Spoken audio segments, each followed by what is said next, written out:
বলেন তো দেখতে কেমন লাগছে? দেখতে যেমন সুন্দর হয়েছে, খেতেও কিন্তু তার থেকে বেশি মজা হয়েছে। তাহলে চলেন দেরি না করে মূল রেসিপিতে চলে যাই। আসসালামু আলাইকুম। আমি কাজল শখের রান্না থেকে আপনাদের জানাচ্ছি স্বাগতম। আজ একটি খুব মজাদার ফিশ ফ্রাই রেসিপি নিয়ে আপনাদের সামনে হাজির হয়ে গেলাম।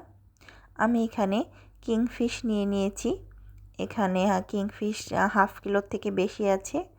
আর আমি বড় বড় স্লাইসই রেখেছি, আপনারা চাইলে ছোট পিচও করে নিতে পারেন। আমি এখানে আজ বড়ই রেখেছি। তারপর আমি এখানে হাফ চামচ হলুদের গুঁড়া, হাফ চামচ মরিচের গুঁড়া, সামান্য লবণ আর এক স্লাইস লেবু দিয়ে প্রথমে আমি মাছটাকে খুব ভালো করে মেখে নেব।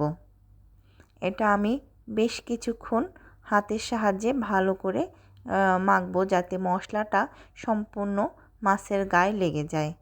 এভাবে মেখে আমি এটা 10 থেকে 15 মিনিট রেস্টে রেখে দেব।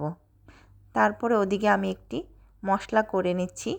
এখানে আমি শুকনো মরিচ নিয়েছি 4টা, 1 চামচ ধনে, আস্ত ধনে নেবেন এখানে, আর জিরে নেব হাফ চামচের থেকে একটু বেশি। তারপরে আমি এটা হালকা আঁচে একটু টেলে নেব, নিয়ে এটা আমি ব্লেন্ডার করে নেব। এভাবে একটু আস্তে আস্তে ব্লেন্ডার করে নিতে হবে, যাতে মশলাটা মুখে পড়বে আর ভালো লাগবে। এভাবে আমি এটা গুঁড়ো করে নিয়েছি। আর এখানে আমি কিছুটা তেঁতুল আগের থেকেই ভিজিয়ে রেখেছিলাম, সেটা ভালো করে কচলে বিচিগুলো সব ফেলে দেব। তারপরে আমি এখানে 2 চা চামচ বেসন নিয়ে নিয়েছি। আর এখানে আমি ব্যবহার করতেছি কাশ্মীরি মরিচ, যেটাকে আপনারা পাপরিকাও বলে থাকতে পারেন। সেটা আমি এখানে 1 চামচ নিয়ে নিলাম। নিয়ে মিশ্রণটা আমি ভালো করে এভাবে মিশিয়ে নেব, যাতে বেসনটা আস্তে আস্তে হয়ে না থাকে। এই জন্য আমি ভালো করে এটা পেস্ট করে নিচ্ছি। আমার ভালো করে মেশানো হয়ে গেছে। তারপরে আমি এখানে যে মাছটা মেখে রেখেছিলাম সেটার উপরে এই মশলাগুলো আমি এভাবে ছিটিয়ে দেব। পুরো মশলাটাই আমি এখানে দিয়ে দিচ্ছি, আর অল্প কিছু রেখে দেব, পরে ডেকোরেশনের সময় হালকা উপরে দিয়ে দেব। ওটা খাওয়ার সময় যখন মুখে পড়বে ভালো লাগবে সেজন্য। আর তারপরে আমি এখানে 1 চামচের থেকে একটু কম চাট মশলা নিয়ে নিয়েছি।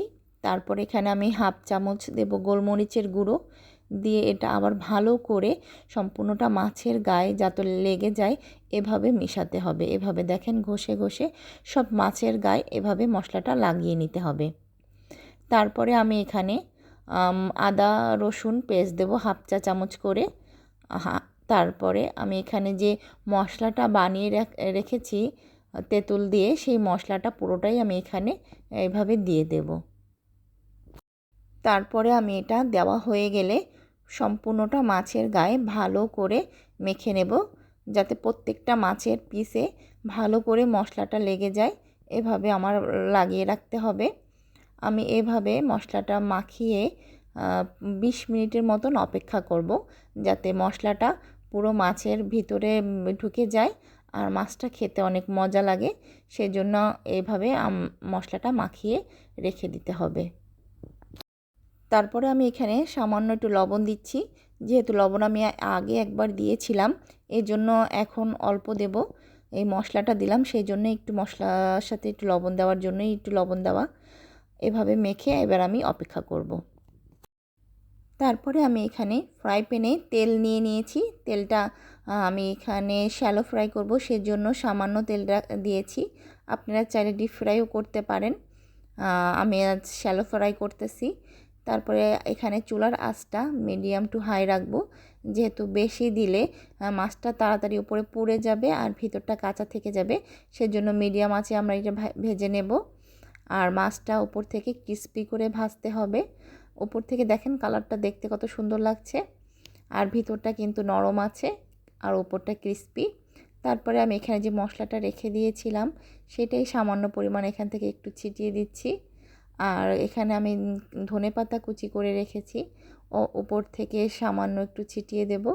এটা দেখতে সুন্দর লাগবে আর খেতেও ভালো লাগবে যখন মুখে পড়বে। আপনারা যখন মাছটা খাবেন তখন চাইলে উপর থেকে একটু লেবু রস এভাবে একটু চিপে দিয়ে দিতে পারেন। তাহলে আসলে খাওয়ার সময় একটু টক টক লাগবে আর খেতেও ভালো লাগবে, লেবুর ফ্লেভারটা আসবে। এরকম আরও মজার মজার অনেক রেসিপি নিয়ে আমি আপনাদের সামনে আসলে হাজির হয়ে যাব। যদি ভালো লাগে আমার এই মাছ ফ্রাই রেসিপি তাহলে কমেন্ট করে জানাবেন কেমন হলো, আর আপনারাও বাসায় এভাবে তৈরি করে খাবেন। এটা আপনারা যে কোনো মাছ দিয়েই করতে পারেন, রুই মাছ দিয়েও এটা অনেক মজা লাগে, আর সেটা আপনারা করে দেখতে পারেন। আমি এটা করে দেখেছিলাম, খুবই ভালো লাগে। আর কেমন হলো আমার এই রেসিপিগুলো জানাতে ভুলবেন না। আর যদি ভালো লাগে লাইক করবেন, শেয়ার করবেন। আরও নতুন নতুন অনেক রেসিপি নিয়ে আমি আপনাদের সামনে চলে আসব। আমার জন্য দোয়া রাখবেন। আজ তাহলে এ পর্যন্তই। আল্লাহ হাফেজ।